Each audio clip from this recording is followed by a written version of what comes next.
Next ہمارا ہے صوفی سلاسل. یہ ہمارا ابھی سیکنڈ سیشن ہے.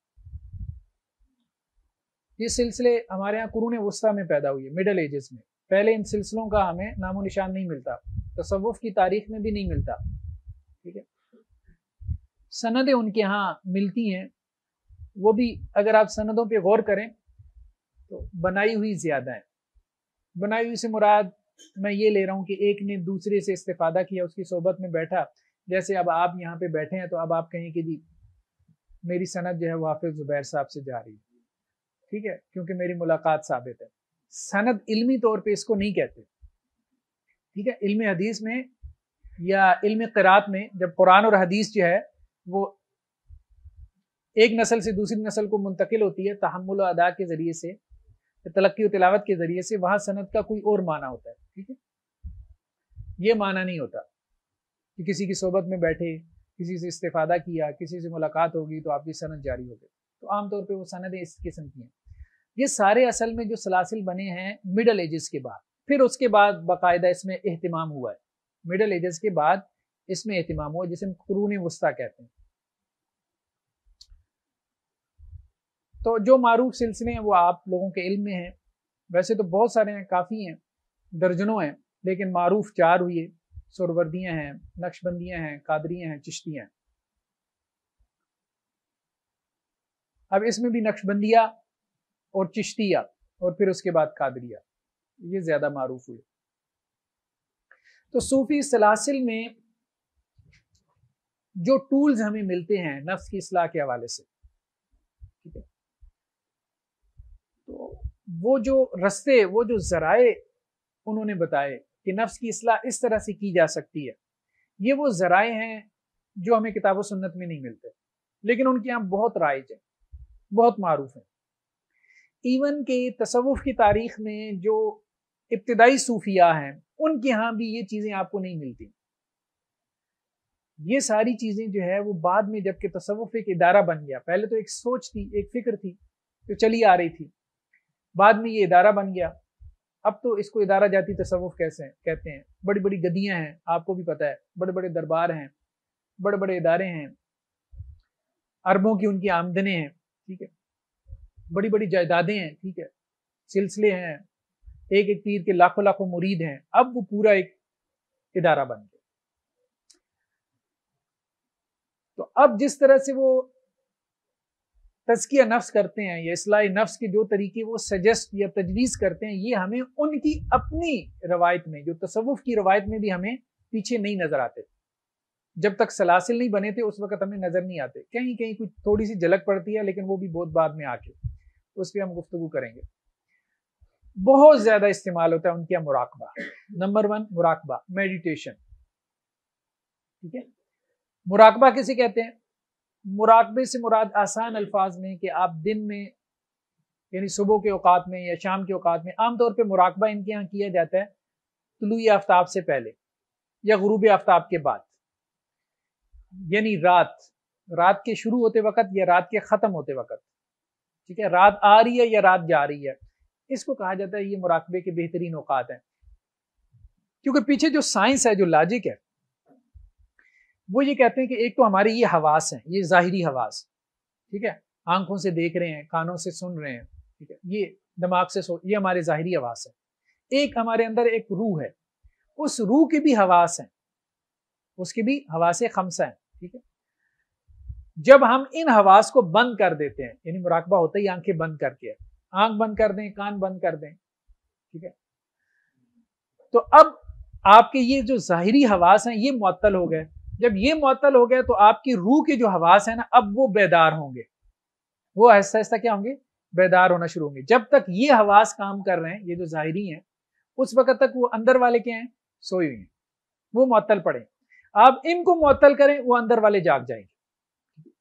اور یہ جو ٹائمنگز ہیں, یہ جو غروب آفتاب کے بعد اور طلوع آفتاب سے پہلے کی, یہ وہ وقت ہوتا ہے جب کہ انسان کا جو شعور ہے نا وہ سوئی ہوئی کیفیت میں ہوتا ہے, یعنی شعور سو رہا ہے. جب تک شعور بیدار ہے نا تو یہ حواس ظاہریہ کام کر رہے ہیں ورکنگ پوزیشن میں. جب شعور تھوڑا سا ڈھیلا ہے تو یہ حواس ظاہریہ فوراً معطل ہو جائیں گے.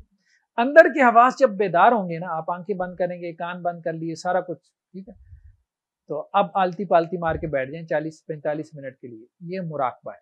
عموماً عام طور پہ جو ایک مراقبہ ہوتا ہے وہ 4 سے 6 ماہ کا ہوتا ہے، لیکن چل ہوتا ہے. بعض سلسلوں میں تو یہ سمجھ لیں کہ اس کی ویسی حیثیت ہے جیسے ہمارے ہاں تہجد کی ہے، ٹھیک ہے، اس طرح سے.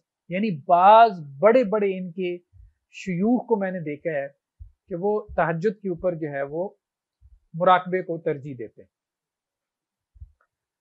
تو مراقبہ جو ہے نا، اب یہ کہتے ہیں یار اس طرح بیٹھنے میں کوئی ایشو ہے، کوئی شریعت کی خلاف ورزی ہے اگر ہم اس طرح سے بیٹھ جاتے ہیں؟ بات تو ان کی ٹھیک ہے. اس طرح سے اگر کوئی بیٹھ جائے اور آنکھیں بند کر لے 40-45 منٹ کے لیے، لیکن اصل مسئلہ یہ ہے کہ یہ جو اس طرح سے بیٹھتے ہیں اس کے ذریعے سے ان کا مقصد کیا ہے؟ یہ ایکٹیویٹی کیوں کر رہے ہیں؟ جو ایکسرسائز کر رہا ہے پارک میں جا کے وہ بھی اس طرح سے بیٹھ سکتا ہے. وہ کہتے ہیں اس پہ تو فتویٰ نہیں لگاتے آپ، ہمارے اوپر آپ نے فتویٰ جڑ دیا کہ کیا کام کر رہے ہو. جو ایکسرسائز کر رہا ہے نا وہ بطور ایکسرسائز کر رہا ہے. آپ بھی اگر ایکسرسائز کے طور پہ ایسے بیٹھ جائیں گے تو کوئی ایشو نہیں ہے، کوئی آپ. لیکن جب آپ اس کو ایک دینی ایکٹیویٹی بنائیں گے، جب آپ اس کام کے ذریعے سے یہ کہیں گے کہ جی اس کے ذریعے سے مجھے اللہ کے قرب کی منزلیں جو ہے وہ طے ہوتی نظر آ رہی ہیں. اچھا، یہ مراقبے میں عالم امثال کو دیکھتے ہیں، عالم مثال کو. عالم مثال یہ دنیا نہیں، کوئی اور دنیا ہے، ٹھیک ہے. اس کے علاوہ عالم برزخ کو دیکھتے ہیں، کشف قبور ہوتا ہے. بہت سارے ہمارے ہاں سلسلے ایسے ہیں قبر پہ کھڑے ہو کے وہ آپ کو بتا دیتے ہیں کہ جزا و سزا ہو رہی ہے کہ نہیں. میں نام نہیں لیتا کسی کا، لیکن معروف ہے، جو ان سلسلوں کو جس نے پڑھا ہوا اسے پتا ہے کون سا ہے جو یہ کہتا ہے. اور وہ کہتے ہیں آپ بھی آ جائیں 6 ماہ لگائیں، آپ کو بھی نظر آئے گا قبر میں مردے کو عذاب ہو رہا ہے کہ نہیں ہو رہا. ٹھیک ہے، کشف قبور ہوتا ہے. ٹھیک ہے، اس طرح سے عالم امر، فرشتوں کا جو جہان ہے اس کی سیر ہوتی ہے. اچھا، ایک کتاب ہے اگر آپ مراقبے کو پڑھنا چاہیں، خواجہ شمس الدین عظیمی، سلسلہ عظیمیہ کے آج کل رہنما خواجہ شمس الدین عظیمی. یہ صاحب میں اس لیے سجیسٹ کر رہا ہوں، یہ پڑھے لکھے ہیں، یہ پروفیسر تھے، روزنامہ جنگ میں کالم بھی لکھتے رہے. مراقبہ، کتاب کا نام ہی مراقبہ.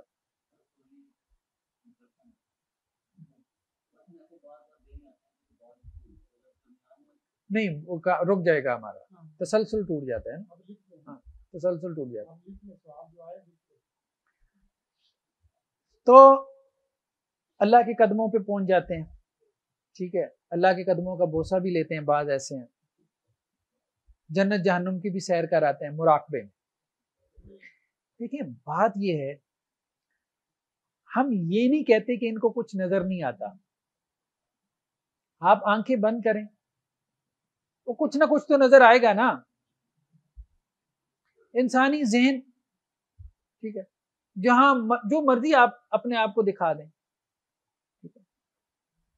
آپ جو دکھانا چاہتے ہیں، جو سوچ پیدا کرنا چاہتے ہیں اپنے دماغ میں پیدا کر سکتے ہیں نا. اصل مسئلہ یہ نہیں ہے کہ کچھ نظر نہیں آتا، اصل مسئلہ یہ ہے کہ جو نظر آ رہا ہے وہ آپ کی اپنی سوچ ہے یا اللہ تعالیٰ آپ کو دکھا رہے ہیں. یہ کیسے طے ہوگا؟ یہ کیسے طے ہوگا؟ ٹھیک ہے، وہ کہتے ہیں نا مشاہدہ ہوتا ہے، مشاہدہ حق ہوتا ہے.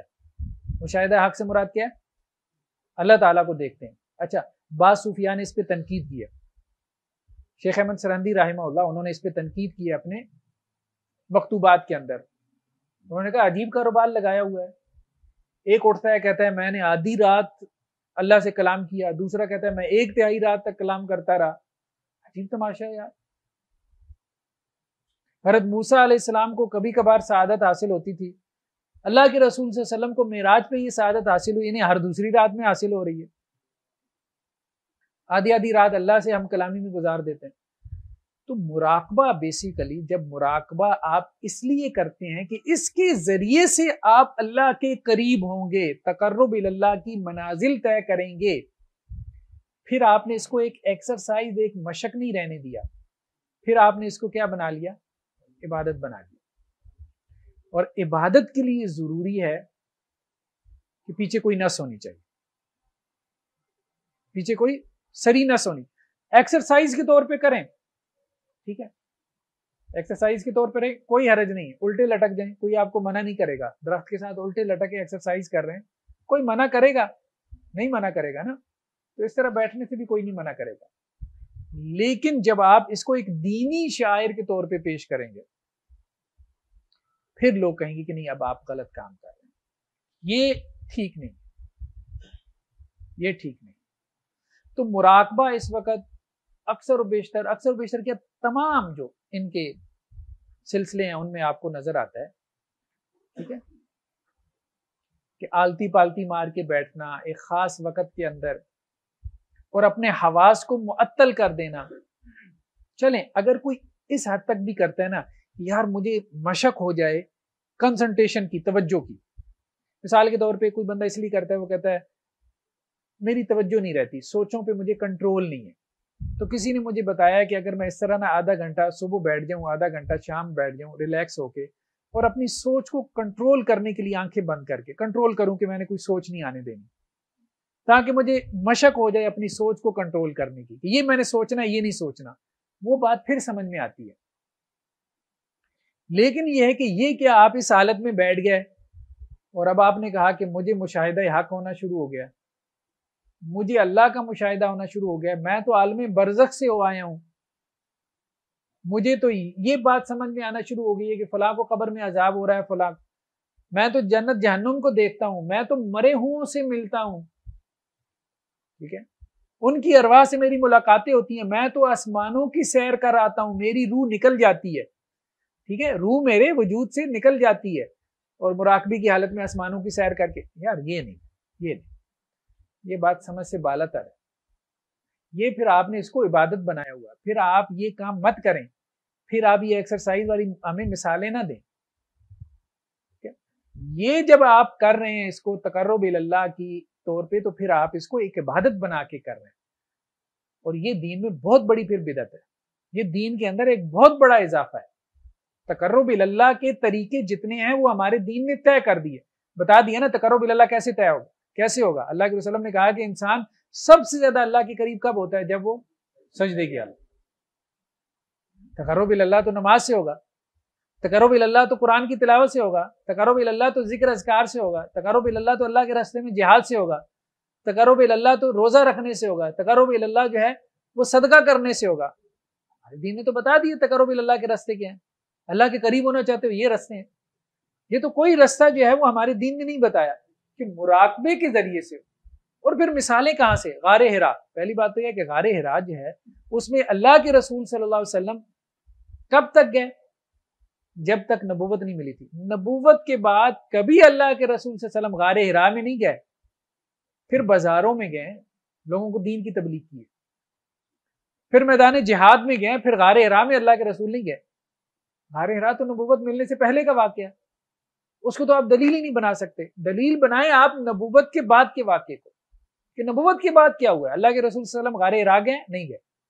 اور پھر اللہ کے رسول جب غار حرا نبوت سے پہلے بھی گئے تھے تو وہاں مراقبہ کیا تھا، یہ کیسے ثابت ہو گیا کہ وہاں جا کے مراقبہ کرتے تھے؟ تو اس میں واضح طور پہ جو ہے جو سیرت اور اسی طرح ائمہ سے جو چیزیں ہمیں مری ہیں اس میں واضح طور پہ موجود ہے کہ غار حرا میں بھی جب اللہ کے رسول جاتے تھے تو مراقبے نہیں کرتے تھے. اللہ کے رسول دین ابراہیمی چلا آ رہا تھا، دین ابراہیمی کے مطابق ٹوٹا پوٹا حج بھی ہو رہا تھا، ٹھیک ہے، کچھ نہ کچھ عبادات جو ہے اس کے طور طریقے معروف تھے، رائج تھے اسلام کے آنے سے پہلے بھی. تو اللہ کے رسول ان طریقوں کے مطابق جو دین ابراہیمی کے چلے آتے طریقے تھے غار حرا میں جا کے اللہ کی عبادت کرتے تھے، ٹھیک ہے.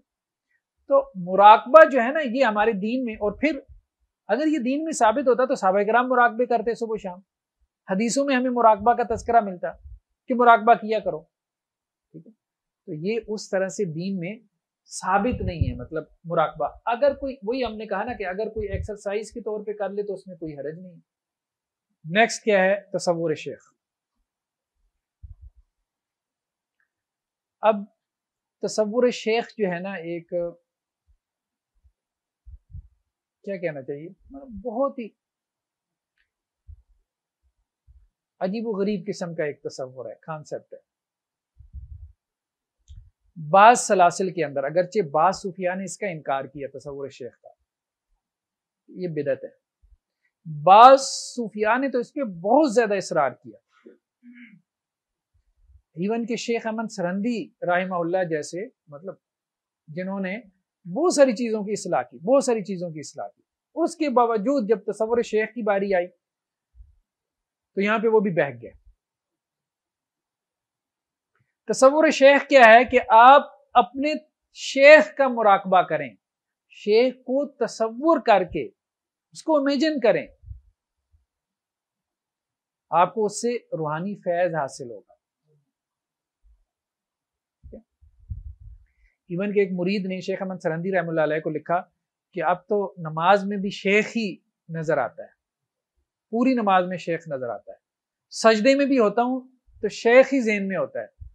تو انہوں نے جواب میں کہا کوئی حرج نہیں، پریشان نہ ہو، مسجود الیہ ہے، مسجود لہو نہیں ہے.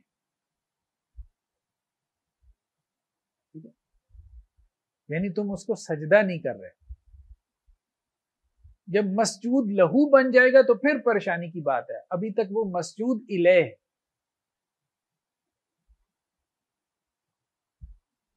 اس کے رخ میں سجدہ ہو رہا ہے،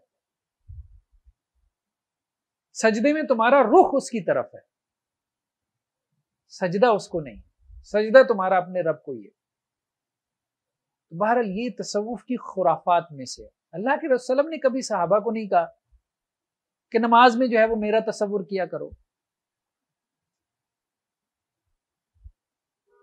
اللہ کے رسول صلی اللہ علیہ وسلم نے کیا کہا صحابہ کو؟ انت عبد اللہ کا انک ترا، اللہ کی ایسی عبادت کرو جیسے تم اللہ کو دیکھ رہے، اللہ کو دیکھ رہے. اللہ کے رسول صلی اللہ علیہ وسلم نے تو صحابہ کو اس کام پہ نہیں لگایا. لیکن یہ ہے کہ یہ چیز ہمیں جو ہے وہ تصوف کے حلقوں میں ملتی ہے کہ اپنے شیخ کو سوچنا، اتنا سوچنا. اچھا پھر عجیب و غریب قسم کی جو ہے نا وہ کہانیاں، خرافات، مطلب بعض اوقات تو ان کے اوپر ہنسی آتی ہے، لیکن یہ سب لٹریچر ہے نا، اب تصوف کے نام پہ بھائی یہ سب موجود ہے، یہ سب موجود ہے. وہ خود آپ قبول نہیں کر سکتے. یعنی تصوف کی روایت میں بہت سارے لوگ ایسے پیدا ہوئے جو اس کے ناقد بن گئے کہ یار یہ سب کچھ جو رتب و یابس ہے یہ سب اگر قبول کر لیا نا لوگ ہنسیں گے، کچھ چھانٹی کرنی پڑے گی، اس کو ادھر کر دو، اس کو ادھر کر دو. تو ایک صاحب نے یہ بتایا شیخ صاحب نے، شیخ طریقت نے، کہ ان کے جو مرید تھے ہزاروں میل کے فاصلے پہ، اور انہوں نے اپنے شیخ کا تصور کیا، تصور شیخ. جب شیخ کا تصور کیا تو شیخ کو یہ لگا کہ میرا جتنا فیض تھا نا وہ سب میرا مرید کھینچ رہا ہے، اور میں تو بس اب خالی ہونے کو.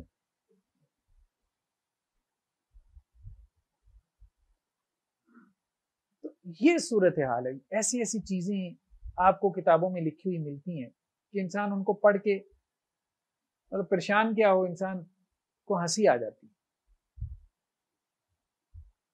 تصور شیخ جو ہے یعنی شیخ کو تصور کرنا اس لیے کہ یہ ہمیں اللہ کے قریب کر دے گا، یا اس کا تصور کر کے جو اس کی نیکی ہے، اس کے اندر جو جاری نیکی ہے وہ مجھے حاصل ہو جائے گی، اس سے فضول بات کوئی نہیں. یہ تو سیدھا سادہ جو ہے وہ شرک کا رستہ کھولنے والی بات ہے. اگر اللہ کے علاوہ دوران عبادت کسی کا تصور جائز ہوتا تو وہ اللہ کے رسول صلی اللہ علیہ وسلم کا جائز ہوتا نا. وہ تو امت میں کوئی بھی نہیں کر رہا، نہ کبھی فقہا سے، نہ کبھی آپ نے محدثین سے، نہ کبھی علماء سے آپ نے سنا ہوگا کہ نماز کے لیے اللہ اکبر کہو تو اللہ کے وسلم کا تصور کر لو. کوئی بھی نہیں کہتا. اللہ کا تصور، اللہ کا تصور، کیونکہ اللہ کے رسول صلی اللہ علیہ وسلم اللہ کا تصور کرتے تھے، کیونکہ اللہ کے رسول یہ بتا کے گئے کہ اللہ کے تصور پہ اپنی عبادات کو کھڑا کرو. تو تصور شیخ. نیکسٹ کیا ہے؟ لطائف ستہ.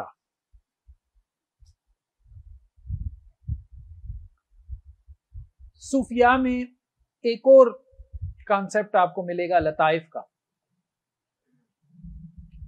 کہ انسانی جسم میں کچھ مقامات ایسے ہیں، یہ کہتے ہیں کہ ان کو روشن کر لینا تو آپ کا پورا نفس روشن ہو جائے گا. یہ لطائف کسی کے یہاں 6 ہیں، جیسے نقشبندیہ میں عام طور پہ 6 ہیں، بعض نے کہا 7 ہیں، بعض نے کہا 5 ہیں، بعض نے کہا مطلب 30 تک بھی اس کی تعداد پہنچا دی. اور ان مقامات میں بھی ان کا اختلاف ہے. ابھی آپ لوگوں کو تو یہ باتیں اجنبی معلوم ہو رہی ہوں گی نا، ان کے ہاں شاید ان کو قرآن اور سنت کی اتنی حدیثیں جو ہے یا آیتیں نہ یاد ہوں جتنی ان کو یہ باتیں، ان کی گہرائی ان کے عام لوگوں کو حاصل ہو. ان کے یہ تصورات اتنے عام ہیں. ایک اس میں جیسے لطیفہ قلب ہے، قلب کو روشن کرو، ٹھیک ہے. دوسرا کیا ہے؟ لطیفہ روح ہے، قلب کے بالکل دوسری سائڈ پہ روح، اس مقام کو روشن کرو. پھر لطیفہ قلب کے تھوڑا سا اوپر لطیفہ سر ہے، پھر اس کے بالکل سامنے لطیفہ خفی ہے، پھر ان دونوں کے درمیان میں لطیفہ اخفا ہے، ٹھیک ہے. اور اوپر جو ہے انسان کے دماغ میں لطیفہ نفس ہے. یعنی یہ لطائف وہ ذکر کے ذریعے سے روشن کرتے ہیں. یعنی ان مقامات کو ذہن میں امیجن کر کے ان پہ آپ نے ضربیں لگانی ہے. اللہ ہو، وہ جو ضرب لگانی ہے نا، وہ ہو کی ضرب کہاں کہاں پڑے گی. پہلے ایک لطیفہ روشن کریں گے، پھر دوسرا، پھر تیسرا، پھر چوتھا، پھر پانچواں. کہتے ہیں آپ کو یقین نہیں آتا تو آ جائیں، ہم آپ کو تجربہ کروا دیتے ہیں. میں آپ کو پھر وہی بات کہہ رہا ہوں. ایک بات بہت عام ہے، اس بات کو آپ سمجھ لیں گے، آپ کو پوری سائنس سمجھ میں آ جائے گی، اور اس کا انکار نہیں کرنا. اگر اس کا انکار کریں گے نا تو بہت امکان ہے کہ بہک جائیں کسی وقت میں. وہی ہے کہ جیسے مراقبے میں کچھ نظر آتا ہے نا، تو نظر آنے کا کبھی انکار نہ کریں، ٹھیک ہے.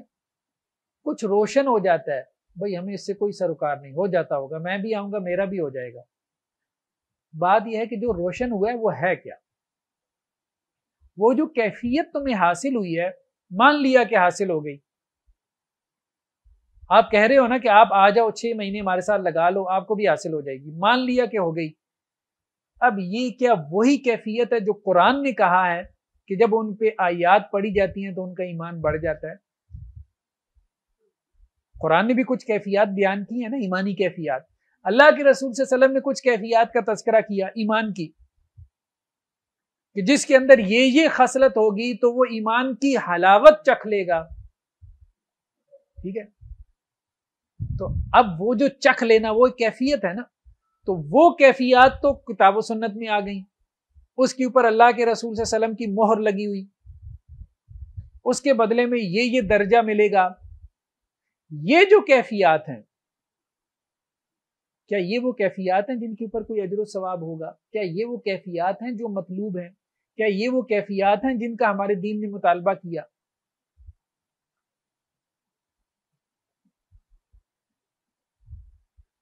میں نیٹ کے اوپر دیکھ رہا تھا کہ ایک ہندوؤں میں بہت معروف ہے، سری رام دیو ایسے نام ہے اس کا، وہ بابا سا ہے، وہ بہت سوشل میڈیا پہ آتا ہے، شکل سی 2 نمبر آدمی لگتا ہے ویسے. تو وہ جمعیت علماء ہند کے اجلاس میں جو یو پی میں ہوا تقریر کر رہا ہے، اور وہاں اس کی تقریر کا موضوع ہے مراقبہ اور لطائف. کہ ہندوؤں میں جو میڈیٹیشن ہے، مراقبہ ہے، اور ہندوؤں میں جو لطائف ہیں، ان کی تاریخ کیا ہے، ان کی ہسٹری کیا ہے. تو بھائی یہ سارے تو وہاں سے آئے ہیں، وہ تمہیں بتا گیا ہے،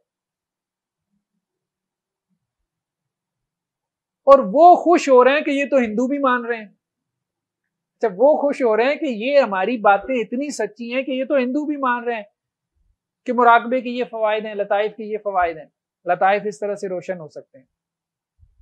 حالانکہ وہ یہ کہہ رہے ہیں کہ یہ اصل میں ہمارا سرمایہ تھا، یہ اصل میں ہمارا ورثہ تھا جو تم نے بھی لے لیا. اور صحیح بات یہی ہے. یہ ہندوؤں سے بدھ مت میں آیا، اور سب سے زیادہ مراقبہ اور یہ لطائف وغیرہ یہ آپ کو یہ بدھوں میں ملیں گے، اور اس کے اثرات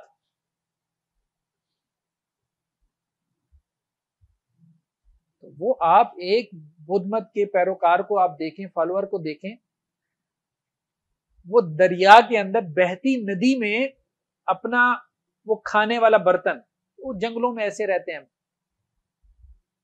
ایک لنگوٹ انہوں نے باندھا ہوتا ہے، ساری زندگی جنگلوں میں گزار دیتے ہیں، میڈیٹیشن، مراقبہ، 12 گھنٹے ان کے یہاں مراقبہ ہوتا ہے، یہ تو ہمارے کچھ بھی نہیں ہے ان کے مقابلے میں۔ وہ اپنا برتن رکھتا ہے ندی میں، وہ بہتی ندی کے ساتھ بہتا ہے، وہ اس کو کنسنٹریٹ کرتا ہے اپنی نظروں کے ساتھ، اور برتن الٹا چلنا شروع ہو جاتا ہے۔ اللہ نے انسانی روح کے اندر نو ڈاؤٹ پاورز رکھی ہیں، کچھ قوتیں ہیں، مخفی قوتیں، انسان ان پہ محنت کرے، دیکھیں نا، انسان کسی چیز کے اوپر محنت کرے، وہ چیز جو بظاہر ایک ظاہری چیز ہے، جیسے لوگ کرتب دکھاتے ہیں، کچھ لوگ کسی چیز میں ماہر ہوتے ہیں نا، وہ اتنی انہوں نے اس پہ محنت کی ہوتی ہے، آپ کہتے ہیں یار یہ کر کیسے لیتا ہے۔ تو اسی طرح انسان کے اندر مخفی قوت ہے، انسان محنت کر کے ان کو پالش کر لیتا ہے، وہ ہندو ہو، وہ بدھ ہو، وہ مسلمان ہو، ٹھیک ہے، وہ کچھ چیزیں اس کو حاصل ہو جاتی ہیں، وہ سمجھ بیٹھتا ہے کہ شاید یہ اللہ کی طرف سے آئی ہیں۔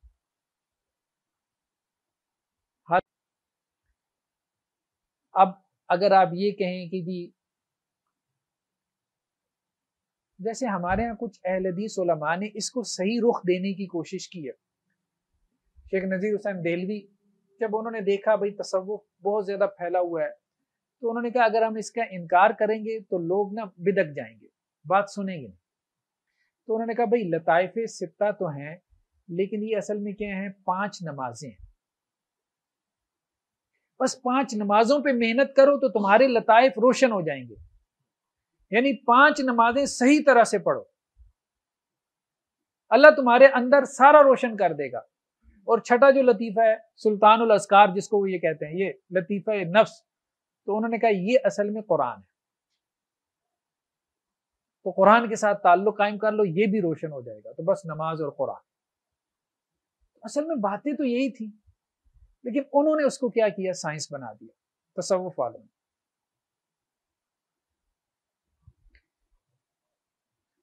نیکسٹ کیا ہے لطائف ستہ کے بعد؟ سما، محفل سما، بعض اوقات اس کے ساتھ وجد بھی لکھا ہوتا ہے۔ اب یہ بھی ان کے ہاں تقرب اللہ کا ذریعہ، اگرچہ سارے صوفی اس طرف نہیں گئے۔ اچھا چشتیہ جو ہے، چشتیہ جو اسکول آف تھاٹ ہے، وہ سما کے قائل ہیں، نقشبندیہ نہیں ہے، وہ کہتے ہیں بھائی میوزک ہے، میوزک تو حرام ہے، سارے فقہاء نے اس کو حرام قرار دیا، امام ابو حنیفہ، امام مالک، امام شافعی، امام احمد، سب کے یہاں، محدثین کے یہاں کیا ہے؟ میوزک کیا ہے؟ حرام ہے، میوزک تمہیں اللہ کے قریب کرے گا، مطلب قوالی اور دھمال کے ذریعے سے اب تم اللہ کے قرب کی منزلیں طے کرو گے۔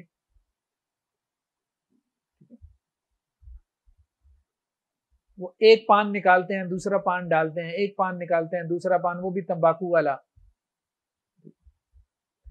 اور جس قسم کی ان کی قوالیاں ہوتی ہیں، جو کچھ اس میں شرکی الفاظ ہوتے ہیں، اور پھر جس طرح اس کے اوپر اچھا وہ وجد میں آ بھی جاتے ہیں، وہی بات ہم کہہ رہے تھے نا، کیفیت، یہ کہتے ہیں ہمارے لطائف روشن ہو گئے، وہ جو وجد میں آتا ہے، کبھی سیفیوں کو دیکھیں نا، وہ بابا کرنٹ والا، وہ اپنے ساتھ سینے کے ساتھ لگاتا ہے نا، تو جس کو لگاتا ہے وہ مرغ بسمل کی طرح تڑپتا ہے۔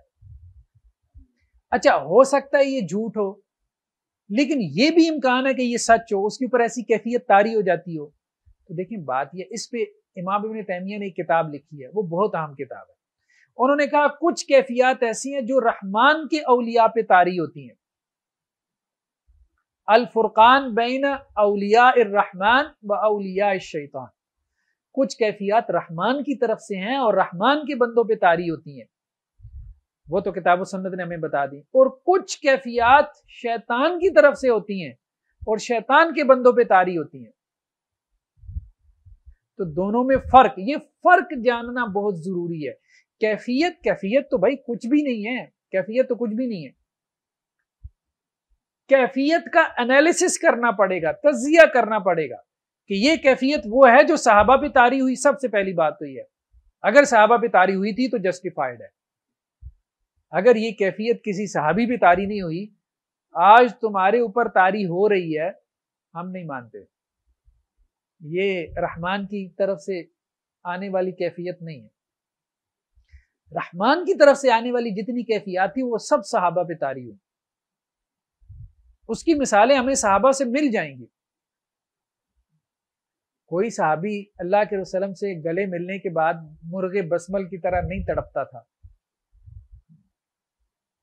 مرغ بسمل سمجھتے ہیں نا، جس کے اوپر بسم اللہ پڑی ہو، وہ اسی طرح سے تڑپتے ہیں نا. ایسے کوئی نہیں. وہ بعض ویڈیوز آپ نے دیکھی ہوں گی، وہ ایسے وجد میں آ جاتا ہے، وہ جو ٹینٹ کے لیے وہ جو بانس لگا ہوتا ہے اس کے اوپر چڑھ جاتا ہے. ٹھیک ہے، وہ ہو سکتا ہے اس کے اوپر ایسی کیفیت طاری ہو جاتی ہے، لیکن اس کے پیچھے اس کا عقیدہ ہوتا ہے. جیسا عقیدہ ہوتا ہے اس کے ساتھ ویسا ہی ہو جاتا ہے.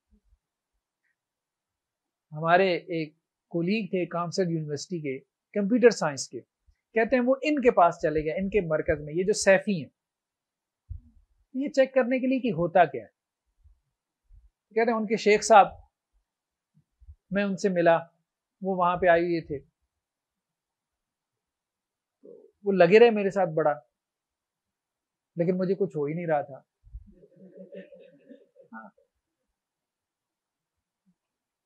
تو وہ کہتے ہیں مجھے کریدنا شروع ہو گیا، کہاں سے آئے ہیں، کیا کرتے ہیں، کیا مسئلہ ہے، کیوں نہیں ہو رہا. کہتے ہیں بھائی میں تو بس آیا تھا اس لیے کہ میں یہ دیکھوں بس ہوتا کیا، اصل میں تو یہ جاننا چاہتا ہوں نا کیا کیفیت کیا ہوتی ہے، میرے اوپر بھی تو طاری ہو نا. وہ کہتا ہے نہیں آپ کا مسئلہ تھوڑا ٹیڑھا ہے. کہتے ہیں ان کا ایک رائٹ ہینڈ بیٹھا ہوا تھا، مجھے اس کے حوالے کر دیا، یار اس وقت میں بڑا مصروف ہوں، لوگ بہت آ رہے ہیں، یہ آپ کو دیکھے گا. کہتے ہیں اس نے بھی آدھا گھنٹہ لگایا لیکن مجھے کچھ نہیں ہوا. تو کہنے کی بات یہ ہے کہ یہ کیفیات جو ہے نا، یہ اسی وقت طاری ہوتی ہیں جب آپ خود سے پہلے سے تیار بیٹھے ہوں کہ بھائی میرے اوپر یہ طاری ہو جائے. جب آپ اپنے اوپر وہ طاری کروانے کے لیے تیار بیٹھے ہوں گے نا، وہ طاری ہو جائے گی، وہ طاری ہو بھی جائے گی. یہ سارا نفسیاتی مسئلہ ہے.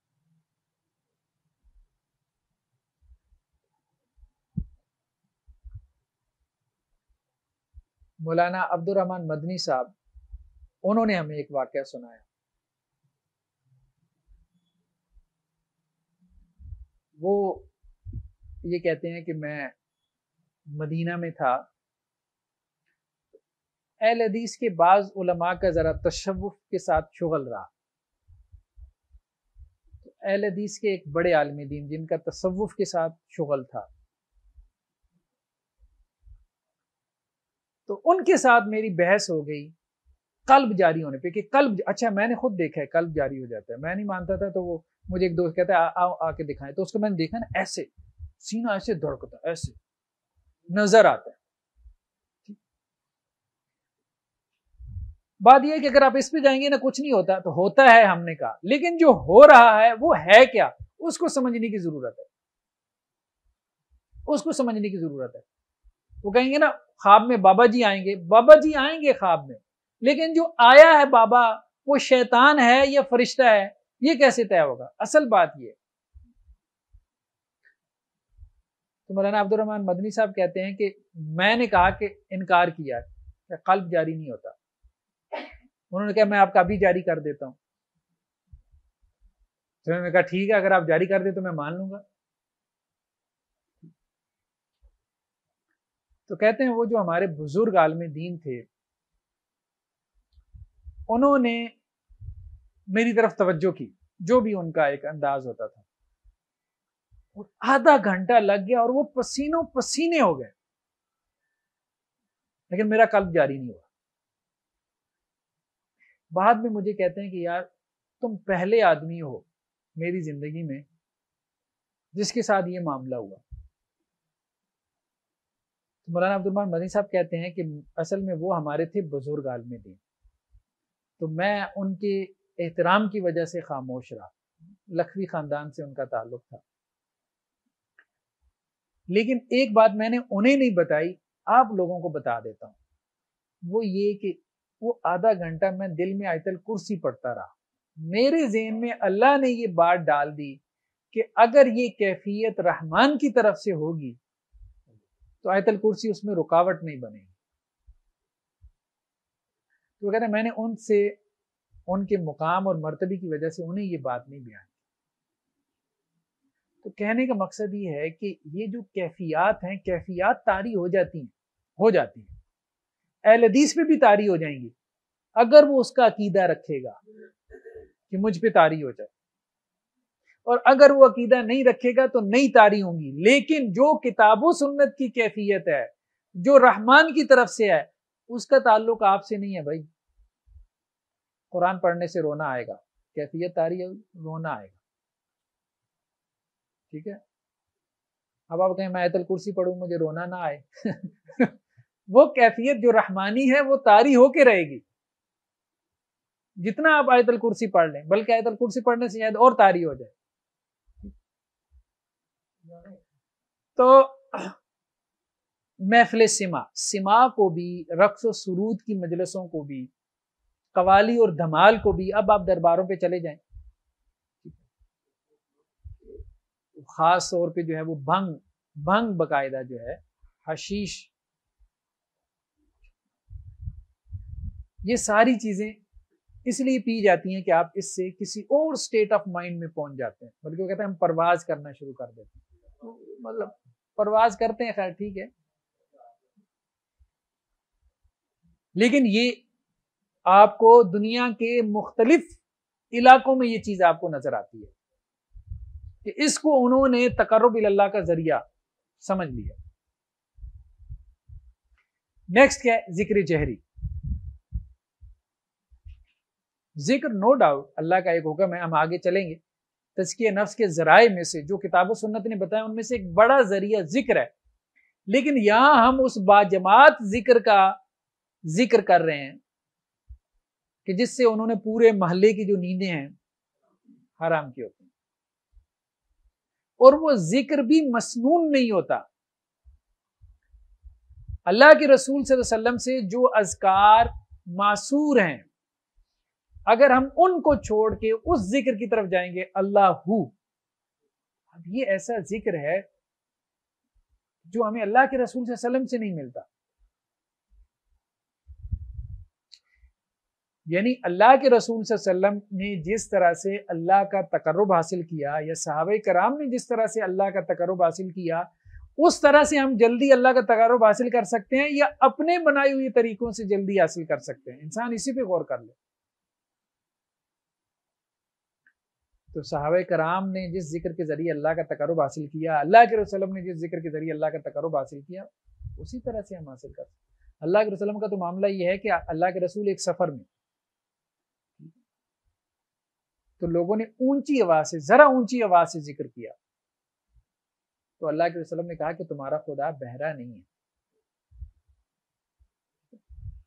تو کہنے کا مقصد یہ ہے کہ یہ اس طرح سے ذکر ٹھیک ہے، مطلب اتنا کہ انسان کو خود سنائی دے، ہم اس آواز کی بات نہیں کر رہے، لیکن ہم تو اس شور و غوغا کی بات کر رہے ہیں. وہ جو پورا ایک کورس بانگ کے باجماعت یک زباں ہو کے اللہ، وہ ایک آواز نکالتے ہیں، ایک گونج پیدا کرتے ہیں. اچھا، ہم نے یہ سارے کیے ہیں بچپن میں یہ کام، ٹھیک ہے.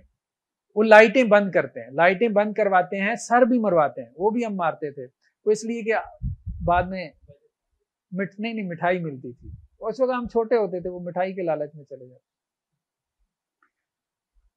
لیکن یہ ہے کہ یہ سب کیا جاتا ہے، ایک خاص کیفیت، لائٹیں بند کر کے باجماعت بیٹھ کے، اور اس طرح سے آپ نے اس کی ضرب لگانی ہے، اس طرح سے اللہ بولنا ہے اور منہ کی ضرب لگانی ہے آپ نے اپنے قلب پہ.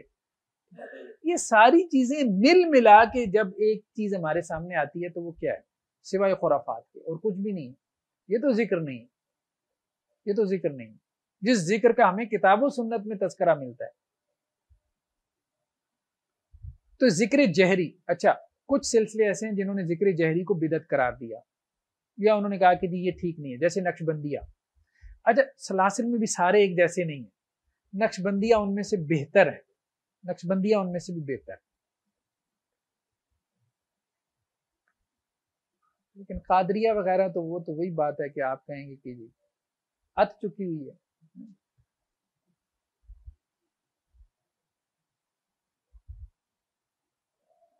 اصول ثلاثہ،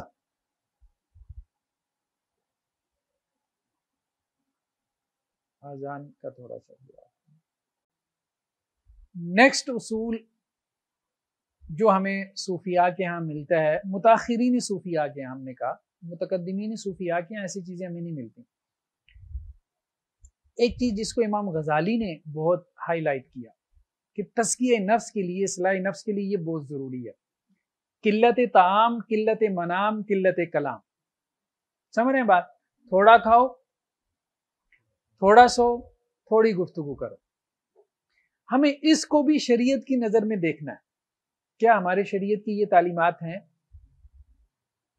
دیکھیں شریعت نے دو چیزوں سے منع کیا ہے، افراط و تفریط سے۔ بہت زیادہ کھانے کو ناپسند کیا، کہا گیا کہ کافر 7 آنتوں سے کھاتا ہے، پیٹو آدمی، یہ ناپسندیدہ ہے۔ اور جو بہت کم کھاتا ہے اس کو بھی شریعت نے پسند نہیں کیا۔ اللہ کے رسول صلی اللہ علیہ وسلم کی بہت سی احادیث ہمیں ملتی ہیں جو اس طرف رہنمائی کرتی ہیں۔ ایک شخص کو اللہ کے وسلم نے دیکھا دھوپ میں کھڑا ہے، تو آپ صلی اللہ علیہ وسلم فرمایا اس کو کیا ہوا؟ کہا کہ جی اس نے نظر مانی، مطلب اس کا یہ کام ہو جائے گا تو وہ کیا کرے گا؟ دھوپ میں کھڑا رہے گا، نہ کھائے گا نہ پیے گا، بھوکا پیاسا رہے گا۔ تو اللہ کے رسول صلی اللہ علیہ وسلم نے کہا کہ نہیں، اس کو کہو کہ کھائے پیے۔ اللہ تعالیٰ کو یہ چیزیں پسند نہیں ہے کہ اپنے نفس کو عذاب دے، اللہ کو یہ پسند نہیں۔ پھر اللہ کے وسلم نے یوم وصال سے منع کیا۔ یوم وصال کیا ہے؟ لگاتار روزہ رکھنا۔ اللہ کے رسول خود یوم وصال کرتے تھے لیکن صحابہ کو منع کیا۔ تو زیادہ بھوکا پیاسا رہنا یہ ہمارے دین میں مطلوب نہیں ہے۔ اس کی وجہ کیا ہے؟ جب آپ کا نفس اتنا کمزور ہو جائے گا کہ وہ آپ کو کسی برائی پہ ابھار ہی نہ سکے تو پھر آپ کی کس چیز کی آزمائش؟ مطلب ایک مرے ہوئے شیر کے اوپر آپ جھنڈا گاڑ کے، مریل شیر کے اوپر آپ جھنڈا گاڑنا چاہتے ہیں کہ میں نے اسے گرا دیا ہے۔ مریل نفس جو ہے نا، پہلے اپنے نفس کو مار مار کے بھوکا پیاسا رکھ کے اس کو مریل بنا لو، پھر کہو مجھے کوئی خواہش ہی نہیں ہے۔ جب تمہیں کوئی خواہش ہی نہیں ہے، تمہیں کوئی خواہش پیدا ہی نہیں ہوتی، تو اب تمہاری کس چیز کی نیکی؟ وہ جو شیخ سعدی رحمۃ اللہ علیہ نے کہا نا، جب وہ پگاڑ جو ہے نا وہ بوڑھا ہو جاتا ہے نا، پھر کہتا ہے اب میں بکریاں نہیں کھاؤں گا، تو اب اس کے اندر قوت ہی نہیں رہے گی۔ تو اللہ نے یہ نہیں کہا کہ اپنی قوت کو مار دو، نفس کی قوت کو مارنے کو نہیں کہا، بلکہ کیا کہا؟ سیلف کنٹرول، ضبط نفس، اپنے نفس کو کنٹرول کرو، اپنی خواہشات کو کنٹرول کرو۔ سیلف انہیلیشن نہیں ہے ہمارے دین میں کہ خواہشات کو مار دو، خواہشات مر گئی تو پھر تو آزمائش ہی نہیں باقی رہی۔ آزمائش تو خواہشات کے ساتھ ہے کہ خواہشات زندہ ہیں، اب آپ کہتے ہیں یا اللہ خواہش کی طرف نہیں جانا، آپ کی طرف جانا ہے۔ جب خواہش ہی مار دی تو اب کہاں جانا ہے تم نے؟ ٹھیک ہے، اب وہ بات کہاں سے ہوگی؟ وَأَمَّا مَنْ خَافَ مَقَامَ رَبِّهِ وَنَهَى النَّفْسَ عَنِ الْهَوَىٰ، کہ جس نے اپنے نفس کو خواہش کی طرف جانے سے روکا۔ اب تو نفس خواہش کی طرف جائے گا ہی نہیں، بھائی خواہش ہی نہیں ہے تو نفس کہاں جائے گا خواہش کی طرف؟ وہ تو پہلے ہی مار دی ہے۔ تو پھر اللہ کا خوف کہاں سے آئے گا کہ اس کی طرف نہیں جانا، اللہ کی طرف جانا ہے؟ ساری دینی اصطلاحات، تقویٰ، یہ سب بے معنی ہو کے رہ جائیں گی نا۔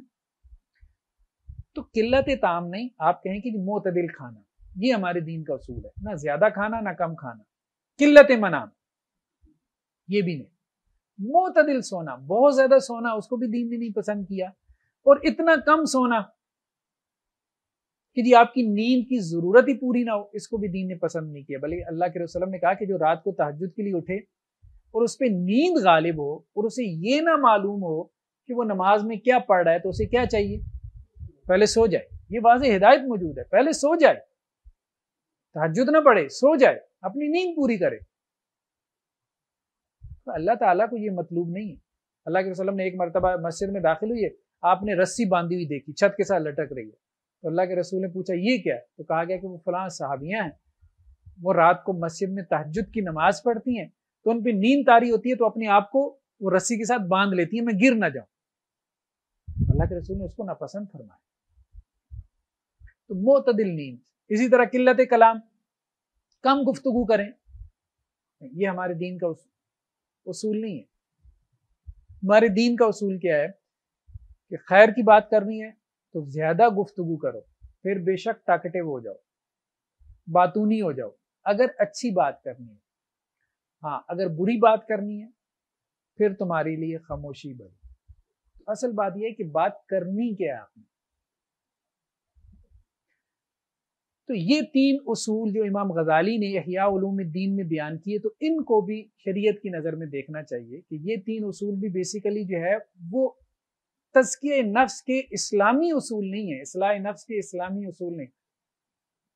اگر مجھے میٹرک میں ان چیزوں کا بہت شوق ہو گیا. غزالی رحمہ اللہ علیہ کو پڑھا تو بس انسان جیسے کوئی چیز سامنے نہیں نہ ہوتی تو انسان اسی کو پڑھ کے اسی سے انسپائر ہو جاتا ہے. مجھے یاد ہے حفظ میں ہم مطلب 4-4 5-5 پراٹھے جو حفظ میں بڑی بھوک لگتی تھی کھا جاتے تھے، یہ بھوک کا عالم ہوتا تھا. لیکن جب غزالی صاحب کو پڑھا تو پھر وہ میں اپنا ایک جو پراٹھا ہوتا تھا اس میں بھی جو ہے وہ آدھے سے زیادہ کووں کو کھلا دیتا تھا کہ یار یہ زیادہ بھوکا رہنا جو ہے شاید اس سے میرا بڑا کوئی تزکیہ نفس ہوگا.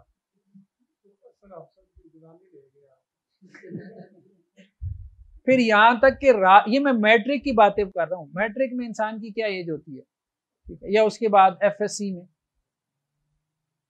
تو 20 سال کی عمر تک بہت تجربے کیے. رات کو جون جولائی کی گرمی میں اب جون جولائی کی گرمی اچھی خاصی ہوتی ہے، میں پنکھا نہیں چلا کے سوتا تھا.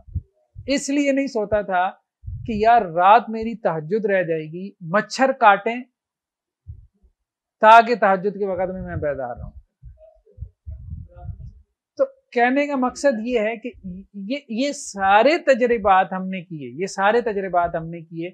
اس کے بعد جب اللہ تعالیٰ نے دین کا علم دیا تو پھر یہ محسوس ہوا کہ وہ بس ایفرٹ ہے، ایک مشقت ہے، مشقت برائے مشقت ہے، اس کا دین سے اس طرح سے کوئی تعلق نہیں.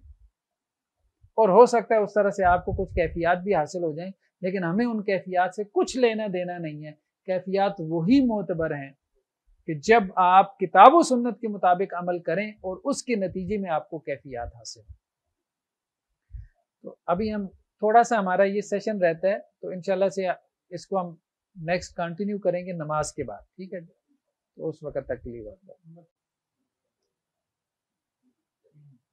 ہمارا نماز سے پہلے کا جو سیشن تھا، سیکنڈ سیشن، وہ ابھی مکمل نہیں ہوا تھا، اس میں کچھ گفتگو رہ گئی تھی. تو پہلے ہم اس کو مکمل کریں گے، پھر اس کے بعد ہم تھرڈ سیشن کی طرف جائیں گے. تو ہمارا جو سیشن چل رہا تھا وہ صوفی سلاسل کے اندر تزکیہ نفس کی جو ایک روایت پیدا ہوئی، ہم اس کا مطالعہ کر رہے ہیں. تو اب کسی بھی روایت میں سب کچھ ہی جو ہے وہ غلط نہیں ہوتا، کچھ اس میں اچھی باتیں بھی آ جاتی ہیں. تو امام غزالی رحمہ اللہ ایک بڑا نام ہے، اور خاص طور پہ یہ تصوف کے جس دور سے تعلق رکھتے ہیں. اگر ہم تصوف کو مختلف ادوار میں تقسیم کریں تو 4 ادوار میں ہم ان کو تقسیم کر سکتے ہیں. تو دوسرے دور سے ان کا تعلق ہے جو نسبتاً بہتر دور ہے. اگرچہ احیاء علوم الدین میں بھی کچھ چیزیں ہمیں ایسی ملتی ہیں جیسے ضعیف اور موضوع روایات سے استدلال ہے، یا جمعہ اور جماعت کی نماز کے اوپر امام غزالی رحمہ اللہ علیہ نے عزلت نشینی کو، تنہائی کی زندگی کو ترجیح دی، ایسی چیزیں ہیں. لیکن اوورآل امام غزالی رحمہ اللہ علیہ کی بڑی کنٹریبیوشن ہے. تو تزکیہ نفس کے حوالے سے جو کچھ فکری بنیادیں ہمیں امام غزالی کی ہاں ملتی ہیں، وہ اگر ہم اس کو منظم طور پہ پیش کریں اس کی شرح و بسط کے ساتھ، تو وہ ایک تھیری یا ایک نظریے کی صورت اختیار کر لیتی ہیں. تصوف کی جو ابتدائی روایت تھی اس میں تو اصل مقصود احسان تھا، یعنی عبادت میں احسان پیدا ہو جائے. یہ کیفیت کہ اللہ عز و جل آپ کو دیکھ رہے ہیں یا آپ اللہ کو دیکھ رہے ہیں، یا اخلاق اور رذائل کی بحثیں تھیں، یعنی اچھے اخلاق سے اپنے آپ کو متصف کر لیں، رذائل سے، برے اخلاق سے آپ اجتناب۔ یہ بیسیکلی تصوف میں شروع میں جب یہ تحریک شروع ہوئی تو اس وقت یہ مقصود تھا۔ خرافات، بدعات وغیرہ یا یہ پٹڑی سے بعد میں اترے ہیں۔ تو امام غزالی رحم اللہ علیہ نے جو ایک بحث پیدا کی اخلاق اور رذائل کے حوالے سے، یعنی اچھے اخلاق سے آپ اپنی پرسنالٹی ڈیولپمنٹ کر سکتے ہیں نا۔ پرسنالٹی ڈیولپمنٹ کا آسان الفاظ میں کیا مفہوم ہے کہ اچھے اخلاق سے اپنے آپ کو متصف کر لیں، برے اخلاق سے اپنے آپ کو، رذائل جسے ہم کہتے ہیں، رذائل اخلاق سے اپنے آپ کو پاک کر لیں۔ تو یہ تزکیہ۔ تو امام غزالی رحم اللہ علیہ نے کہا کہ ہمارے غور و فکر کا نتیجہ یہ ہے کہ نفس انسانی میں 3 قوتیں کار فرما ہیں۔ ایک قوت عقل ہے، ایک قوت غضب ہے، اور ایک قوت شہوت ہے۔ یعنی انسان کے اندر جتنی قوتیں ہیں، آج کل کی جدید زبان میں اس کو جبلتیں کہہ دیا جاتا ہے، انسٹنکٹس، لیکن انہوں نے قوت کا لفظ استعمال کیا۔ تو ان قوتوں میں ایک قوت عقل ہے۔ قوت عقل میں اگر افراط ہو جائے، یعنی زیادتی ہو جائے، تو یہ بھی ہماری شریعت کا مقصود نہیں ہے۔ یعنی عقل وہاں پہ استعمال کرے جہاں استعمال نہیں کرنی چاہیے، تو اس سے انہوں نے کہا سوفسطائیت جنم لیتی ہے۔ سوفسطائیہ ایک گریک فلسفی میں یونانیوں کے ہاں ایک مکتب فکر تھا، فلسفیوں کا ایک اسکول آف تھاٹ تھا۔ یہ فسطائی اتنے زیادہ اپنی عقل استعمال کرتے تھے کہ یہ کھڑے کھڑے آپ کو دلیلیں دے دے کے یہ ثابت کر دیتے تھے کہ آپ نہیں ہیں، یعنی آپ کا کوئی وجود نہیں ہے، آپ ایگزسٹ نہیں کرتے، آپ ہیں ہی نہیں۔ ٹھیک ہے، تو امام غزالی رحم اللہ علیہ نے بات کی ہے کہ ایک قوت نفس انسانی میں قوت عقل ہے، اس کو معتدل انداز میں استعمال کرنے سے حکمت پیدا ہوتی ہے، جس کو اللہ تعالیٰ نے کہا یؤتی الحکمت من یشاء، وزڈم۔ اگر آپ عقل کو زیادہ استعمال کریں گے تو سوفسطائی بن جائیں گے۔ ٹھیک ہے، بعض ہمارے یہاں جو اسکالرز ہیں ان کا یہ جملہ معروف ہے کہ انتہائی عقل اور پاگل پن کی سرحدیں آپس میں ملتی ہیں۔ سمجھ رہے ہیں بات؟ بہت زیادہ ذہانت اور پاگل پن یہ بس لائن کے ادھر اور ادھر والی بات ہے، اس کے بعد اگلی سٹیج پاگل پن کی ہوتی ہے۔ جن کے سائیکولوجیکل ایشوز ہوتے ہیں وہ لوگ بہت ذہین ہوتے ہیں، اس پہ کبھی جو ہے نا وہ آپ اسٹیٹسٹک اٹھا کے دیکھیں تو آپ کو اندازہ ہوگا۔ تو عقل کی قوت میں جو افراط ہے اس سے منع کیا گیا، کیونکہ اس سے سوفسطائیت پیدا ہو جاتی ہے، انسان کج بحثی میں پڑ جائے گا، لایانی باتیں، جیسے ہمیں عیسائی علم الکلام میں بھی ایسی لایانی باتیں ملتی ہیں، ہمارے ہاں مسلمانوں نے جو علم کلام پیدا کیا اس میں بھی بعض ایسی ڈسکشنز پیدا ہو گئیں جو تاریخ کے اوراق میں ہمیں ملتی ہیں کہ جب منگول جو ہے، یہ جو چنگیز خان اور اس کے ساتھ جو لوگ تھے، جب یہ بغداد کے اوپر حملہ آور ہوئے تو اس وقت مسلمانوں میں یا مسلمان جو متکلمین تھے، عام طور پہ تاریخ کی کتابوں میں یہ واقعات ملتے ہیں، کن چیزوں کے اوپر بحث ہو رہی تھی کہ اونٹ جو ہے وہ سوئی کے ناکے سے گزر سکتا ہے کہ نہیں۔ تو مطلب قرآن میں آتا ہے نا کہ اللہ تعالیٰ مشرک کو معاف نہیں کریں گے، یہاں تک کہ اونٹ حتیٰ یلج الجمل فی سم الخیاط، کہ اونٹ سوئی کے ناکے سے گزر جائے۔ تو اس پہ بحث ہو رہی تھی کہ کیا اللہ تعالیٰ چاہے تو کیا اونٹ جو ہے وہ سوئی کے ناکے سے گزر سکتا ہے کہ نہیں گزر سکتا، اس پہ بحث ہو رہی ہے۔ تو لایانی بحثیں جو ہے وہ پیدا ہوتی ہیں، ایسی ڈسکشن جن کا ہماری دنیا اور آخرت سے کوئی تعلق نہیں، اور یہ چیزیں آپ کو بہت مل جاتی ہیں ہمارے علم الکلام میں بھی اور منطق میں بھی۔ اگر عقل کو کم استعمال کریں گے تو کن ذہنی پیدا ہوگی، حماقت پیدا ہوگی، احمق آدمی بھی کسی کو پسند نہیں ہے، اور اگر قوت عقل کو اعتدال کے ساتھ استعمال کریں گے تو وزڈم اور حکمت پیدا ہوگی۔ اس کے بعد دوسری جو قوت جس کا انہوں نے ذکر کیا وہ ہے قوت غضب، جو اللہ نے انسان کے اندر رکھی ہے۔ اگر انسان کی قوت غضب میں کمی ہو جائے تو اس سے بزدلی پیدا ہوتی ہے، بزدلی کو کوئی پسند نہیں کرتا، یعنی جہاں اس کو غصہ کرنا چاہیے وہاں وہ غصہ نہ کرے تو آپ کیا کہتے ہیں؟ بغیرت ہے. ٹھیک ہے، جیسے حدیث میں الفاظ ہیں دیوس ہے. ٹھیک ہے، جو کانٹیکس لوگوں کے ذہنوں میں ہے تو اس سے بات سمجھ میں آ رہی ہوگی.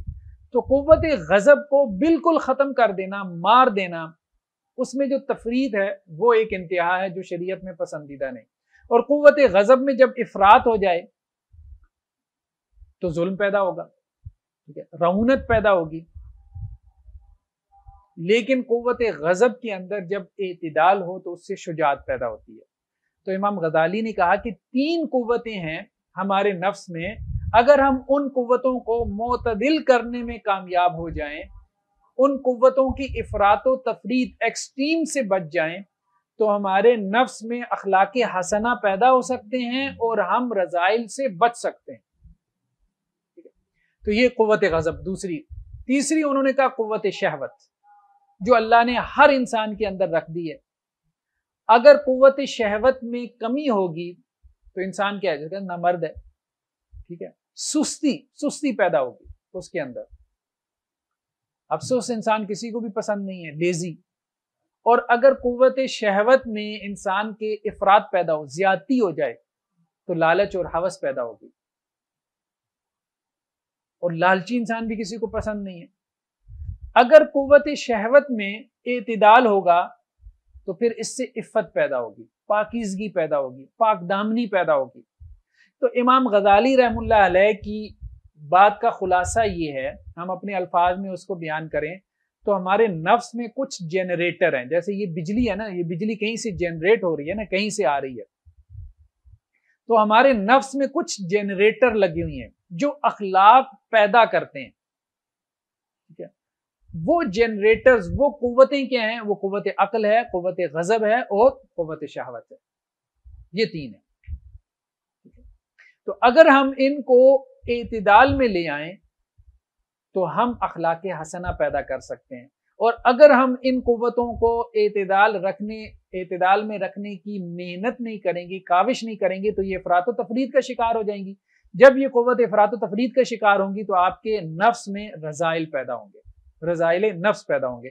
تو یہ امام غزالی رحم اللہ علیہ کی بحث کا جو ہے وہ خلاصہ ہے.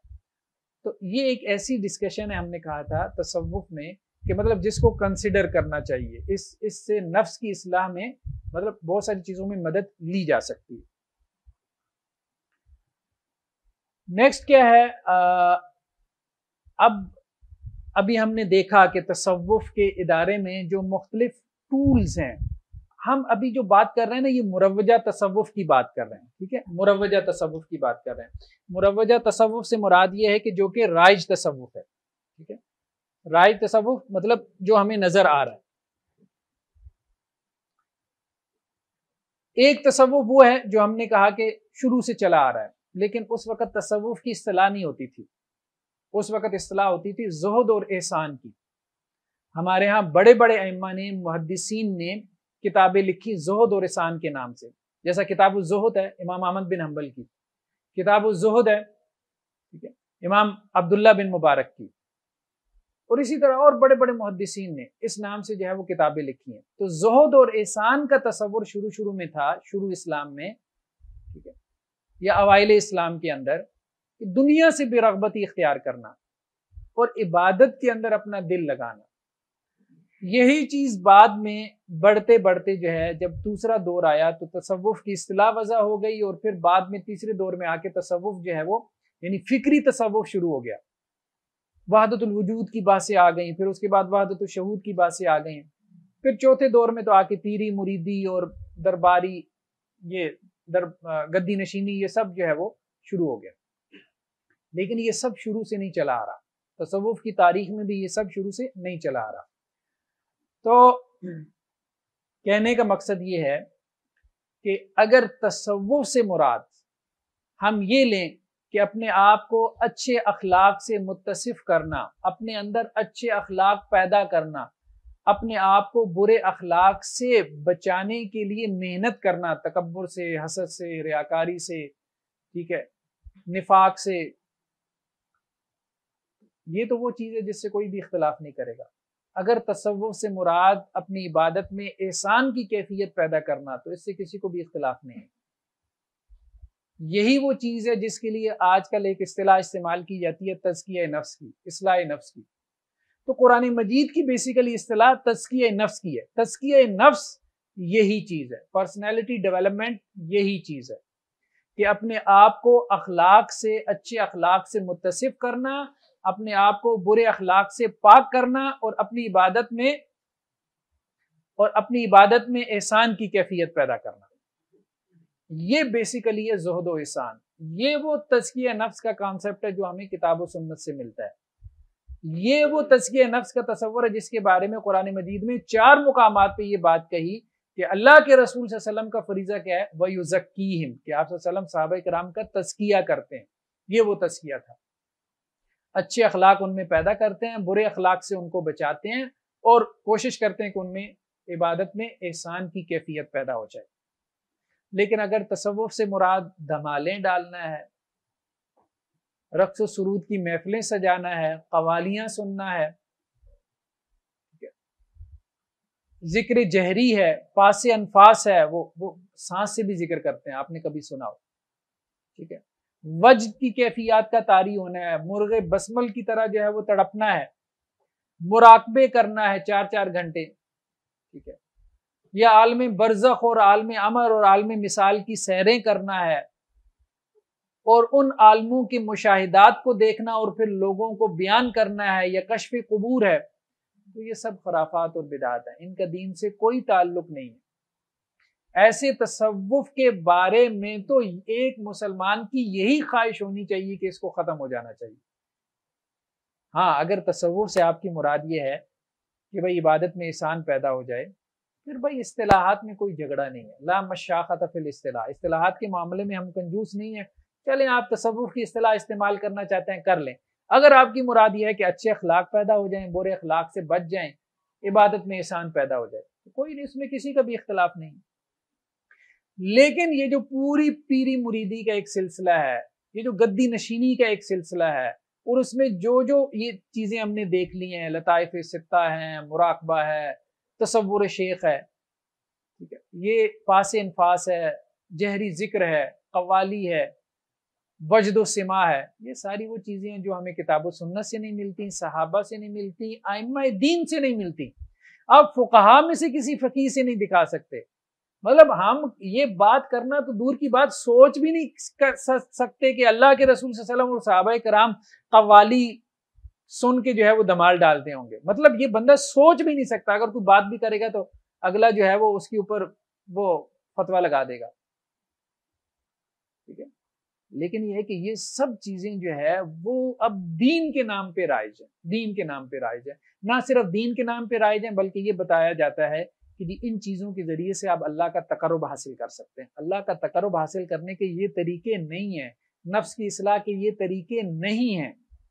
اگر آپ کو ہمیں اس میں کوئی اختلاف نہیں، آپ کا مقصد اچھا تھا کہ نفس کی اصلاح ہونی چاہیے، اس میں تو کسی کو اختلاف نہیں ہے نا بھائی، نفس کی اصلاح ہونی چاہیے، پرسنالٹی ڈیولپمنٹ میں کوئی تزکیہ نفس ہونا چاہیے، سب متفق ہیں. لیکن کیسے ہونا چاہیے؟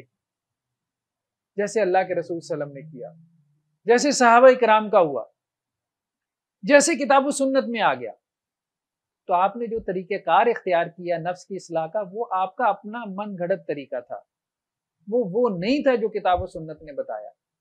اور ان طریقوں سے جو آپ کو نظر آ رہا ہے کہ یہ ہو رہا ہے، وہ صرف آپ کو نظر آ رہا ہے. جو آپ کو مشاہدات ہو رہے ہیں، وہ مشاہدات بہت سے ہندو بھی دعوے کر رہے ہیں، بہت سے بدھ والے بھی دعوے کر رہے ہیں. بلکہ جو معتدل صوفیاء ہیں وہ تو یہ کہتے ہیں کہ یہ کشف وشف، یہ مشاہدہ، یہ کرامت، اس کی کوئی حقیقت نہیں ہے. وہ کہتے ہیں یہ حیض ہے، اس کے لیے باقاعدہ یہ لفظ بولا جاتا ہے، یہ حیض ہے. حیض اس لیے کہتے ہیں، وہ کہتے ہیں کہ عورت جس طرح اپنے حیض کو چھپاتی ہے، اسی طرح جو سچا صوفی ہوتا ہے وہ اپنی کرامت اور کشف کو چھپاتا ہے. وہ لوگوں کے سامنے ظاہر نہیں ہونا دیتا. جو ممبر پہ بیٹھ کے بیان کرتا ہے مجھے یہ خواب آئے، وہ صوفی ہے ہی نہیں. وہ تو ایک چال باز اور مکار آدمی ہے جو لوگوں میں فالوئنگ چاہتا ہے. دوسری حیض کی تعبیر انہوں نے یہ کی ہے کہ حیض اپنی مرضی سے نہیں جاری ہوتا، عورت کا حیض اپنی مرضی سے نہیں جاری ہوتا، اور عورت کو حیض کے جاری ہونے پہ تکلیف ہوتی ہے، وہ اسے اذیت محسوس کرتی ہے۔ تو جو سچا صوفی ہوتا ہے، کرامت اس کی مرضی سے جاری نہیں ہوتی، کرامت ہوتی ہے لیکن اس کی مرضی سے جاری نہیں ہوتی۔ اولیاء اللہ کی کرامت ہوتی ہے لیکن اس کی مرضی سے نہیں ہوتی، اور اسے وہ کرامت دیکھ کے تکلیف ہوتی ہے کہ لوگ اللہ کے بجائے میرے عقیدت مند نہ بن جائے، اللہ کی عبادت کے بجائے میری عبادت نہ شروع کر دیں، اللہ کے رسول صلی اللہ علیہ وسلم کی پیروی کے بجائے میرے پیچھے نہ چلنا شروع کر دیں، مجھے وہ مقام نہ دینا شروع کر دیں۔ تو سچا صوفی تو وہ ہوتا ہے۔ تو خیر، یہ صوفیاء کے روایت میں ہی بہت سے ایسے لوگ بھی پیدا ہوئے جو اپنی روایت کی اصلاح کی پوزیشن جنہوں نے لے لی۔ اس میں امام غزالی رحم اللہ علیہ، شیخ احمد سرہندی ہیں، مولانا اشرف علی تھانوی ہیں، ٹھیک ہے وہ اس روایت سے وابستہ تھے، لیکن انہوں نے کہا کہ نہیں، بہت ساری چیزیں ایسی ہیں کہ ہم بھی کہتے ہیں یہ خرافات ہیں، یہ نہیں ہونی چاہیے، ان کو ختم کرو، یہ نہیں ہونی چاہیے۔ مولانا عبد الماجد دریا بادی جب مولانا اشرف علی تھانوی سے بیعت ہوئی ہے تو کہنے لگے حضرت میں نے سنا ہے کہ آپ کی بہت کرامتیں ہیں، مجھے بتائیں، آپ مجھے تو بتائیں گے نا، اب میں آپ سے مرید ہو گیا اور میں عالم دین بھی ہوں۔ یہ بہت بڑے عالم دین تھے، یہ پہلے ملید ہو گئے تھے پھر اس طرف آئے۔ تو مولانا اشرف علی تھانوی رحمۃ اللہ علیہ نے کہا میری کوئی کرامت نہیں ہے۔ کہنے لگا حضرت بس چھپا رہے ہیں، یہ خط و کتابت ہوئی ہے، یہ لکھی ہوئی موجود ہے۔ تو مولانا اشرف علی تھانوی نے ایک جملہ کہا، کہنے لگے کہ آپ ہمارے تصوف میں جس قسم کی عقیدت مند پائے جاتے ہیں نا، اور جس قسم کی عقیدت یہ تصوف کے حلقوں میں پیدا کی جاتی ہے، اس کے بعد اگر میں حلف بھی اٹھا لوں نا کہ میری کوئی کرامت نہیں، آپ کو یقین نہیں آئے گا، آپ نے پھر بھی یہی سمجھنا ہے کہ یہ عاجزی میں حلف اٹھا رہے ہیں، اس لیے میں حلف نہیں اٹھا رہا، بات یہ ہے کہ میری کوئی کرامت نہیں ہے، جو معروف ہے وہ غلط ہے، جو لوگوں میں معروف ہو چکا ہے وہ غلط ہے۔ تو ان کی زندگی میں ان کے بارے میں معروف ہو گیا، اور جب دنیا سے چلے جاتے ہیں تو پھر تو پتہ نہیں کیا کچھ معروف ہو جاتا ہے۔ تو کہنے کا مقصد یہ ہے کہ تصوف کی یہ جو روایت شروع میں تھی، یہ زہد اور احسان کی روایت تھی۔ آہستہ آہستہ اس نے باقاعدہ ایک اداری کی شکل اختیار کی، پھر اس میں فکری اور نظری تصوف زیادہ آ گیا، عملی تصوف پیچھے رہ گیا، پھر عملی تصوف میں بھی بدعات اور خرافات نے جگہ لے لی، جو اس کا اصل جوہر تھا کہ اچھے اخلاق سے اپنے آپ کو متصف کرنا، برے اخلاق سے اپنے آپ کو بچانا۔ اب آپ کو ایک مثال دے تو، میرے ایک اسٹوڈنٹ تھے، مجھے کہنے لگے آپ کو فلاں جو ہے نا وہ شیخ سے ملوانا ہے، وہ بیعت بھی لیتے تھے شیخ، میں چلا جاتا ہوں، ہر کسی کے پاس چلا جاتا ہوں، ان کے پاس چلا گیا، رمضان کا مہینہ تھا، وہ اعتکاف میں شیخ صاحب بیٹھے ہوئے تھے، اور وہ آپ یوں سمجھ لیں کہ اس اعتبار سے صاحب کرامت تھے کہ ان کے ایک مرید کو جو ہے وہ اولاد نہیں ہو رہی تھی، نرینہ اولاد، اور انہوں نے تعویذ دیا اور ان کے نرینہ اولاد ہو گئی تھی۔ بھائی مجھے اس سے کوئی لینا دینا نہیں، ہو گئی مجھے اس سے کوئی لینا دینا نہیں، میں جو بات کرنے والا ہوں وہ اصل میں اس کو سمجھ۔ تو ہم مسجد میں گئے، اعتکاف میں وہ شیخ صاحب بیٹھے ہوئے تھے، تو میں گیا، ملاقات ہوئی، تو میں نے پوچھا جی کہ میں تو سمجھنے کے لیے آیا ہوں، کوئی بات سمجھ میں آ گئی تو ہم بھی اس راستے پہ چل پڑیں گے۔ تو میں نے کہا آپ کا کس فقہ سے تعلق ہے؟ کہنے لگے میں حنفی المسلک ہوں۔ تو میں نے کہا اچھا، امام ابو حنیفہ رحمہ اللہ علیہ کس سے بیعت تھے؟ تو وہ خاموش ہو گئے، یعنی بحث میں بات یہاں تک پہنچی کہ امام ابو حنیفہ رحمہ اللہ علیہ کس سے بیعت تھے۔ اصل میں انہوں نے مجھے کہا کہ جو کسی سے بیعت نہیں ہے وہ گمراہی کی زندگی گزار رہا ہے، جس نے اپنی اصلاح نفس کے لیے کسی سے بیعت نہیں کی تو وہ اس کا تزکیہ نہیں ہو سکتا۔ تو میں نے کہا امام ابو حنیفہ رحمہ اللہ علیہ کا تزکیہ ہوا تھا؟ تو فوراً جھٹ کہہ دیا نا کہ ہوا تھا۔ میں نے کہا بیعت کس سے تھے؟ تو وہ چونک گئے۔ تو میں نے کہا بغیر بیعت کے تزکیہ ہوا کہ نہیں ہوا؟ انہیں کوئی جواب نہیں بن پڑا، تو پھر وہ مسجد کے دروازے تک مجھے چھوڑنے آئے۔ سمجھ رہے ہیں بات؟ وہ درمیان کی کہانی میں سکپ کر رہا ہوں۔ روزے کی حالت میں اور اعتکاف میں بیٹھے ہوئے، شیخ طریقت ان کے تعویذ لگنے سے بھلے بیٹا ہو گیا ہوگا، ٹھیک ہے، لیکن بات یہ ہے کہ آپ اخلاق کے کس لیول پر ہیں، ٹھیک ہے۔ اللہ کے رسول صلی اللہ علیہ وسلم کے اخلاقیات یہ نہیں تھے. اس لیے حضرت جنید بغدادی رحم اللہ علیہ کی خدمت میں ایک صاحب آئے اور کافی عرصہ رہے. پھر کہنے لگے حضرت اجازت دیں. انہوں نے کہا بھائی کچھ اور عرصہ ہماری صحبت میں گزار لو. کہنے لگے نہیں حضرت بس ٹھیک ہے. مسئلہ کیا ہے؟ کہنے لگے میں نے بڑا سنا تھا آپ بڑے پہنچی ہوئی شخصیت ہیں. تو پھر مجھے تو کچھ نظر نہیں آیا. کیا دیکھنے آئے تھے؟ میں نے سوچا تھا کوئی کرامتیں ورامتیں ہوں گی. کہنے لگے اچھا یہ بتاؤ جتنے سال میری صحبت میں رہے ہو تو خلاف شریعت چیز دیکھی ہے؟ خلاف سنت میرا عمل دیکھتے ہیں؟ لیکن نہیں. بس تمہاری یہ گواہی کافی ہے. اس سے بڑی کوئی کرامت نہیں. اس سے بڑی کوئی کرامت نہیں. اگر یہ کرامت کسی کے نفس میں تمہیں نظر آ جائے تو اس سے بڑی کوئی کرامت نہیں. باقی سب کرامتیں تو اس کے سامنے ہیچ ہے. اس بات کو سمجھنے کی ضرورت ہے. تو متقدمین صوفیاء میں بعض لوگ ایسے ہمیں مل جاتے ہیں. اس لیے امام ابن تیمیہ رحم اللہ علیہ کو دیکھیں نا, وہ اپنے مجموع الفتاوی میں جنید بغدادی رحم اللہ علیہ کو سید الطائفہ کہتے ہیں. یعنی صوفیاء کا جو طائفہ ہے, جو گروہ ہے, اس کے سردار. تو ایسے لوگ ان کی روایت میں بھی موجود ہیں جو اپنی روایت کی, تصوف کی روایت کی اصلاح کی پوزیشن لی ہوئی ہیں. ٹھیک ہے. تو جو لوگ وہاں پہ پھنسے ہوئی ہیں تو کم از کم یہ ہے کہ انہیں ان کی طرف متوجہ کرنا, یا اور نہیں تو اپنے ان کی مان لو. ٹھیک ہے. ان کو تھوڑا سا اسٹڈی کر لو, ان کو تھوڑا پڑھ لو تو اعتدال میں آ جاؤ گے. ورنہ تو اس وقت جو مروجہ تصوف ہے, چند ایک لوگوں کو چھوڑ کے, تصوف کی روایت میں چند ایک لوگوں کو چھوڑ کے اور ان کے افکار اور نظریات کو چھوڑ کے اوور آل جو مروجہ تصوف ہے, اس کے بارے میں تو ایک ہی بات نظر میں آتی ہے کہ یہ پورا نظام, یہ پوری عمارت دھڑم سے گر جائے تو یہی ہمارے دین کے حق میں بہتر ہے.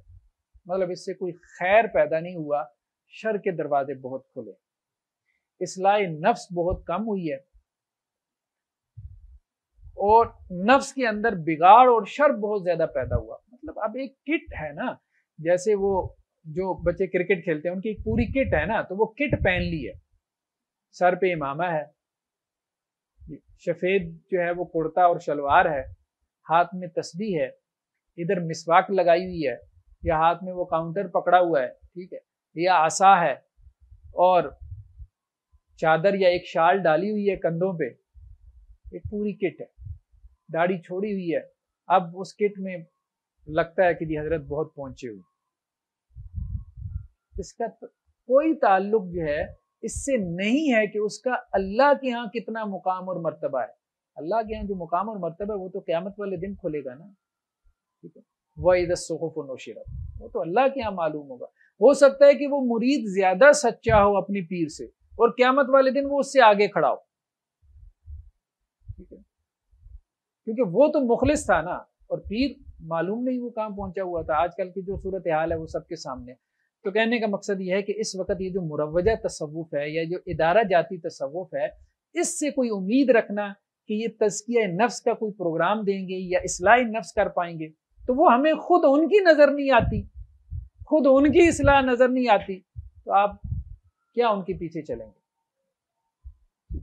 سوائے اس کے کہ روٹین کے ذکر و اذکار ہیں, مراقبے ہیں, سارا کچھ ہو رہا ہے. لیکن بات یہ ہے کہ اب یہاں 40-50 اپنے لوگوں میں بیٹھے ہوئے ہیں ہم, تو یہاں تو میں بھی فرشتہ ہوں, آپ بھی فرشتے ہیں, آپ بھی احترام سے بات کریں گے, میں بھی احترام سے جواب دوں گا. مزہ تو تب آتا ہے نا جب سڑک پہ آپ کی گاڑی کے ساتھ کسی موٹر سائیکل والے نے آ کے ٹکر ماری, اب پتہ چلتا ہے کہ آپ کا تقویٰ جو ہے وہ کتنا ہے. فیلڈ میں جائیں گے لوگوں کے ساتھ, وہ لوگ جو آپ کو جانتے نہیں ہیں, آپ کا مقام اور مرتبہ, جن کے نزدیک آپ ایک عام سے انسان ہیں, بزرگ نہیں ہیں, جب ان کے ساتھ آپ کا واسطہ اور پالا پڑے, اور وہاں آپ کا جو ریئیکشن ہو اس سے, یا پھر گھر والی بتائے گی یا بچے بتائیں گے کہ حضرت کو جب غصہ آتا ہے تو کیا کیا ملفوظات جھڑتے ہیں, باہر جا کے تو وہ بہت اللہ والے ہیں. ٹھیک ہے. حضرت کی تنہائی کیا ہے وہ گھر والے جانتے ہیں یا اللہ جانتا ہے. ٹھیک ہے. تو کہنے کا مقصد یہ ہے کہ یہ نہیں. تو تصوف کی تحریک نے, جو مروجہ تصوف ہے, اس نے اصلاح نفس کا کام نہیں کیا. یہ جس طرح سے مغرب کے ماڈل کی بنیادی غلطی کیا تھی, وہ سنسیئر تھے, محنتی بھی تھے, لیکن ان کی بنیادی غلطی تھی کہ انہوں نے غلط جگہ پہ ہاتھ ڈالا. انہوں نے کہا کہ مائنڈ اصل ہے، اگر نفس کی اصلاح کرنا چاہتے ہو تو دماغ اصل ہے، دماغ پہ محنت کرو. وہ اصل میں محنت ہی غلط جگہ پہ کر رہے ہیں. اچھا یہ صحیح جگہ پہ پہنچ گیا ہے. شریعت نے ان کے ساتھ مہربانی کی کہ اصل میں قلب ہے، قلب کی اصلاح کرنی چاہیے. لیکن قلب کی اصلاح کے جو طریقے انہوں نے ڈھونڈ لیے، جس طرح سے یہ قلب جاری کرنا شروع ہو گئے، تو وہ وہی ڈرامے تھے جو ہم وہاں پہ دیکھتے ہیں اہل مغرب کے یہاں. ٹھیک ہے، ان کے ہیروز کو بھی دیکھیں، ان کے بھی ڈرامے بازوں کو دیکھیں. ٹھیک ہے، وہاں پہ عیسائی آپ دیکھیں گے، وہ ہال کے اندر مجلس ہوتی ہے، وہ ایک ہاتھ مارتا ہے پورا ہال تڑپنا شروع ہو جاتا ہے، جیسے ہمارے یہاں سیفی کرتے ہیں، وہ بھی قلب جاری کر دیتے ہیں. یہ سارے ڈرامے، ان کا کوئی دین سے تعلق نہیں. تو یہ تھا تصوف کی روایت اور تحریک میں اصلاح نفس اور تزکیہ نفس کے حوالے سے جو بحثیں پیدا ہوئیں ان کا ایک مطالعہ.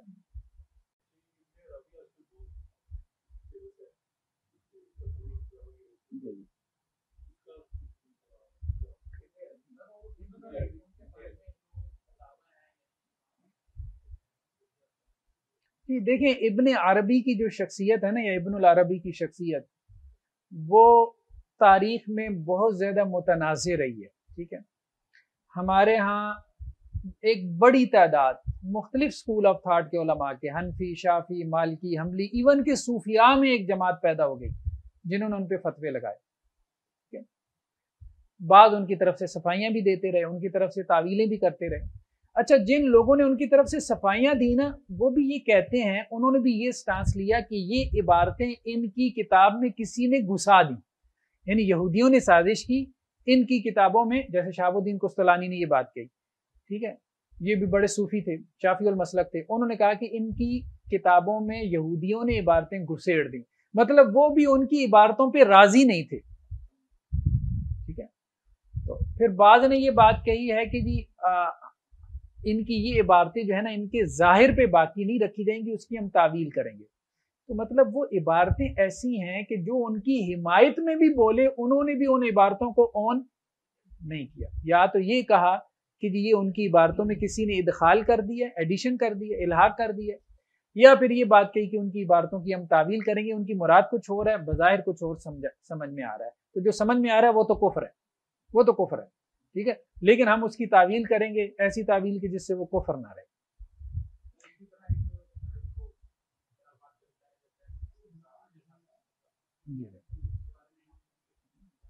دیکھیں وہ تو ایک ہے نا کہ اس منصور ابن منصور الحاج جو ہے، اس نے ان الحق کا نعرہ لگایا تھا، اور اس کے اس نعرہ لگانے کی وجہ سے اس وقت کے جو فقہا تھے انہوں نے فتویٰ لگایا تھا اس کے اوپر باقاعدہ، اور اس فتوے کے نتیجے میں اس کو پھانسی چڑھایا گیا، یعنی اس کے اوپر ارتداد کی سزا جاری ہوئی تھی کہ یہ دائرہ اسلام سے نہ صرف خارج ہو گیا بلکہ اپنے کفر کو یہ اب پھیلا رہا ہے.